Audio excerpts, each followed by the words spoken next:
I analysed the study habits of over 50 top performing students who ranked in the top 1% of ATAR results across Australia. And here's what they didn't do. They didn't study for 12 hours daily, they didn't do every past paper, and they didn't give up their social life. Instead, they focused on 6 key pillars that transform their results. And today, I'm going to break down exactly how they achieved these scores, so you can too. Hi, I'm James, and after achieving an ATAR of 99 plus, most students thought it meant I had to sacrifice everything else in my life. I get it, I used to think that too. When I looked into the study habits of top performers, I expected to see 12-hour study days and 0 social life. What I found instead was incredibly interesting. These students averaged 6 to 7 hours of focused study time daily. Not 12, not 10, just 6 to 7 quality hours. One student maintained 3 swimming sessions weekly while scoring 99.9. Another kept their part-time job and scored 99.85. And that's because they understood something crucial. It's not about studying longer. It's about studying smarter. Look at the data.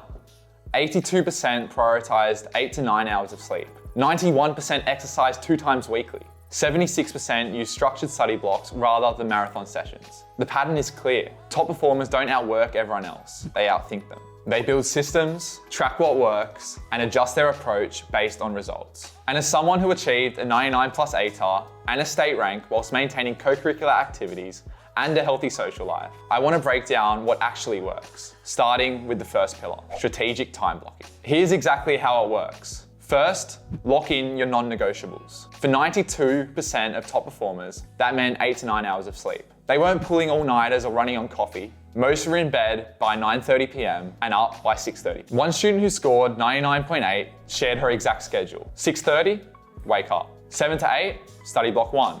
8 to 3:30, school. 4 to 6, sport or focus study. 6 to 7, dinner and family time. 7 to 9, final study block. And then finally, 9:30, bed. Notice something?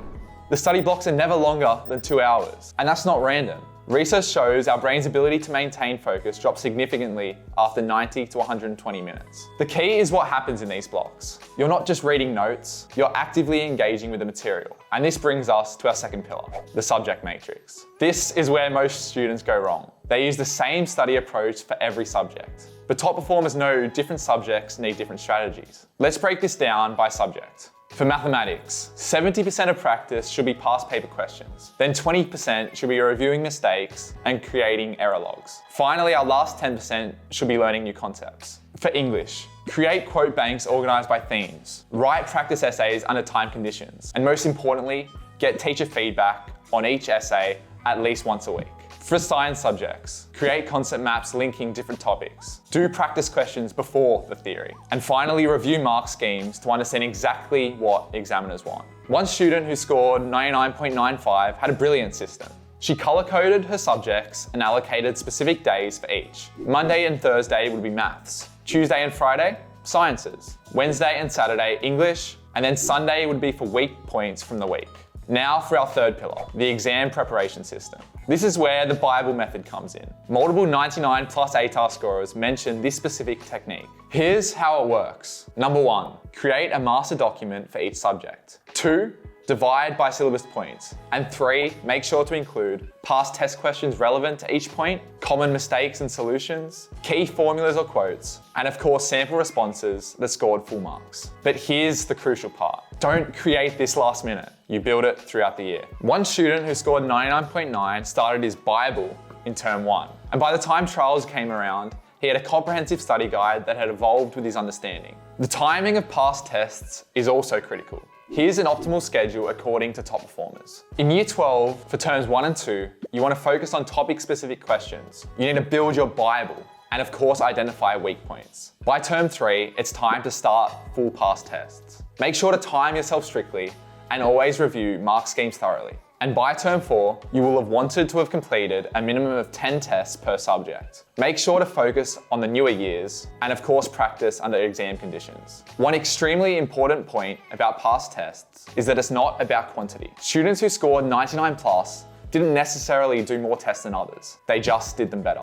They mark their work strictly. They review every mistake. They rewrite correct solutions. They create error patterns, and finally they focus on improving weaker areas. Moving on to our fourth pillar, the weekly reset protocol. Every single student who scored an ATAR above 99.5 had some form of weekly review system. Here's an example of a protocol they followed. On Sunday evenings for 30 minutes, they'd review the next week's syllabus points, they'd check assessment schedules, they'd plan study blocks around deadlines, and they'd update their Bible with new material. But here's what made the real difference. They used a syllabus checkpoint system. Take out your syllabus right now. Look at each dot point. Can you explain it, teach it, apply it? If not, that's your focus for the week. One student who scored 99.95 shared her tracking method. In terms of colors, red would be for ones she wouldn't understand, yellow, ones that she'd understand but can't explain, and then green for ones that she understood and could teach others. And she wouldn't move on until everything was green. Simple, but effective.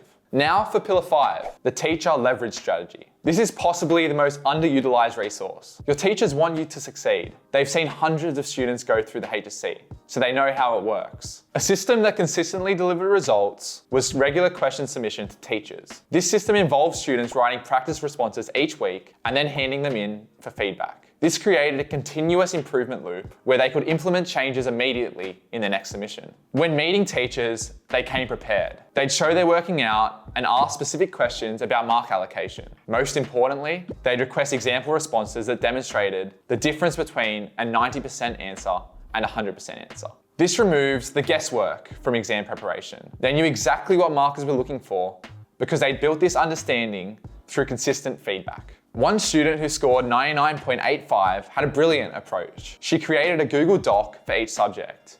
Every time a teacher mentioned an exam tip or strategy, it went straight in the doc.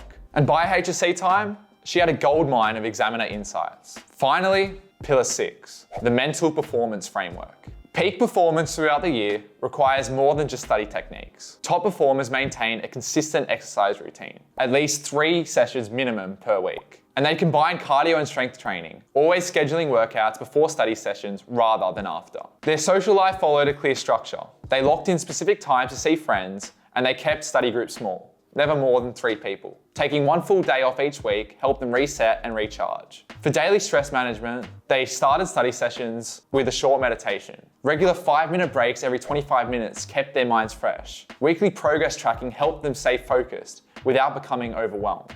A student who achieved 99.9 structured her day around 4 key habits. She started each morning at 6 a.m. with exercise. Then she'd break down study into focused 25-minute blocks using the Pomodoro technique. This meant complete concentration for 25 minutes, followed by a 5-minute break. After 4 blocks, she'd take a longer 30-minute break. She also kept Saturday nights completely free. No studying, no homework, and no exceptions. This gave her brain time to reset. Every Sunday morning, she'd map out a week ahead, planning which subjects needed more Pomodoro sessions based on upcoming assessments. She said this structure actually reduced her stress because she always knew what needed doing and when. Remember, these students weren't superhuman. They just understood that peak performance requires recovery. You can't sprint a marathon. So the key is consistency. Small daily actions compound over time. It's not about studying harder. It's really about studying smarter. Now, let's make this practical.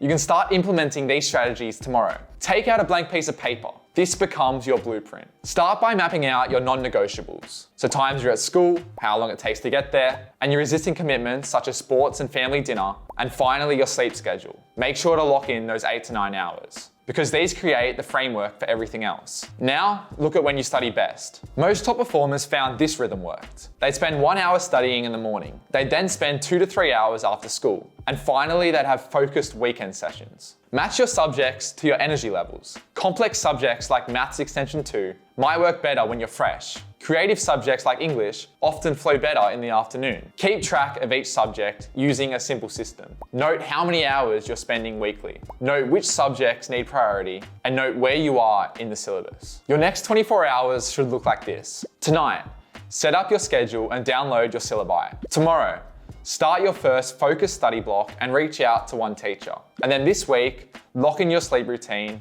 and create your subject rotation. Remember, these students mentioned weren't born getting 99 plus ATARs. They built their habits over time. Some started with marks in the 70s and 80s, but they committed to their system and it worked. One final point. This isn't about becoming a study robot. It's about being efficient so you can have a life outside of study. That's what made these students successful. They weren't just good at exams, they were good at managing their entire lives. Next week, we'll dive into specific subject strategies. Make sure you're subscribed for that. For now, focus on implementing these systems. Start small, but start today. Before you go, let me show you something that would have saved me hundreds of hours in Year 12. This is Excel HSC Copilot, an AI-powered study solution. It does a few things, including allowing you to substitute your messy study notes for structured concept maps organized by syllabus points. And it uses AI to mark your practice tests and identify exactly where you're losing marks. Just click the link in the description to give it a go.